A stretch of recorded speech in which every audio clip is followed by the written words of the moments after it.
ngayong pasukan ng anak ni Joy na si Era. Pero wala silang laptop at smart TV. Nakakapanood pa noon ng Knowledge Channel si Era pero nawala ito nang tumigil ang broadcast ng ABS-CBN. Yung matinik, yung parang mathematics naman. Kasi doon siya nanonood lagi. Sayang talaga po yun. Wala nang, nasabi ko sa kanila, wala na tayong magawa, wala nang pigit. Kabilang po si Era sa mahigit 1,500 estudyante na naka-enroll ngayon sa Talaga Elementary School sa Morong, Rizal. Mabundok ang kanilang lugar kaya mahina ang signal kaya halos 80% ng enrollees ay hirap o hindi makapag-online learning.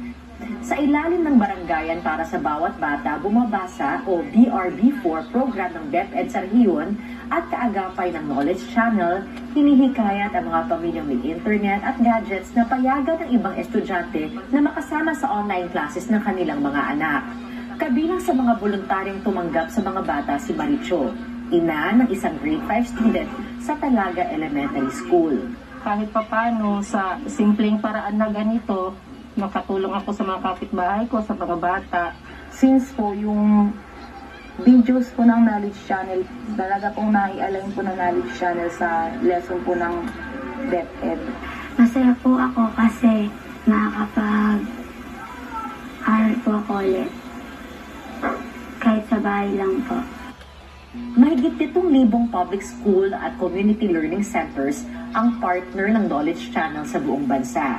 Ngayong ipinasara ang SkyDirect, nabawasan ang supplementary learning tools na ginagamit ni na Teacher Ana. Malaking kawalan din po. Hirap na nga po sila sa internet Tapos mawawalan pa po sa TV. Sa kabila ng hamon, sinisika pa rin ng Knowledge Channel na maabot sa iba pang paraan ang mga estudyante at guro.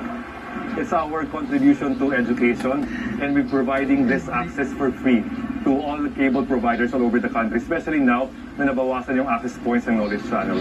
Ngayong pasukan, inaasahan ang higit 8,000 at 100 video ng Knowledge Channel sa Filipino, Math, English, Araling Panlipunan at Science. Sa ilalim ng edukalidad sa kalamidad, learning through Knowledge Channel in the time of COVID-19 sa pakikipagtulungan sa Department of Education.